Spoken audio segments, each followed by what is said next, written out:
So ఎప్పుడైతే పవన్ కళ్యాణ్ గారి హిస్టరీకి చూపిస్తున్నానో కొంతమంది వెంటేజ్ పవన్ కళ్యాణ్ కావాలంటారు, కొంతమంది అన్న ఇంకా ఎంతకాలం ఇలాగా ఇంకా కొంచెం కొత్తగా తీయన్న అంటారు. నేను డే 1 నుంచి చెప్తున్నా, నేను తీసేది కమర్షియల్ ఎంటర్టైనర్. పవన్ కళ్యాణ్ గారిని ఒక ఫ్రీ ఫ్లోన్ స్టార్ట్ చేసే ట్విట్టర్లో కొత్త పదం. పవన్ కళ్యాణ్ గారి స్వాగ్, పవన్ కళ్యాణ్ గారి హిస్ట్రియానిక్స్, పవన్ కళ్యాణ్ గారి ఒరిజినల్ డిఎన్ఏ, ఆయనకు ఉండే ఒక ఫ్రీ కరిజ్మాటిక్ బాడీ లాంగ్వేజ్ ఏదైతే ఉంటుందో ఇది చాలా సంవత్సరాల నుంచి మిస్ అవుతుంది. నేను ఇదే చూపించబోతున్నా. నేను కమర్షియల్ ఎంటర్టైనర్ తీస్తున్నా అని చెప్పే కమర్షియల్ ఎంటర్టైనర్ తీసా. నేను ఏ రోజు ఒక కళాత్మకమో లేకుంటే ఇంకో కళాఖండమో తీస్తున్నా అని చెప్పలేదు.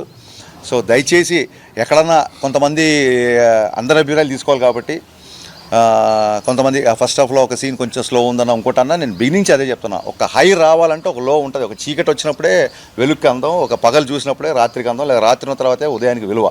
డెఫినెట్గా ప్రీ ఇంటర్వెల్ వరకు సినిమా అలా చిన్న ఒక చైల్డ్ ఎపిసోడ్లో హీరో క్యారెక్టరేషన్ ఏంటి, హీరో ఇంట్రడక్షన్ ఏంటి చూపించాం. చైల్డ్ ఎపిసోడ్కే అబ్బాయి యాస్టీస్ పవన్ కళ్యాణ్ గారి లాగా ఇమిటేట్ చేశాడు. అన్న యాస్టీస్ హీరోని చూసినట్టు ఉందని చెప్పి మెసేజ్ స్టార్ట్ చేశారు అందరూ. అక్కడి నుంచి హీరో ఇంట్రడక్షన్ బద్దలైపోయిందని మీరే అంటున్నారు. అక్కడి నుంచి మొదలు పెడితే ఒక ప్రీ ఇంటర్వెల్కి సినిమా లేస్తుంది కాబట్టి అక్కడి నుంచి సరదాతో మంచి డైలాగులతో వెళ్తూ ఒక్కసారి ప్రీ ఇంటర్వెల్ నుంచి అందుకుందంటే వి ఆల్ నో ఇంకా అక్కడి నుంచి సినిమా ఆగదని. క్లైమాక్స్ వరకు అలాగే ఉంది.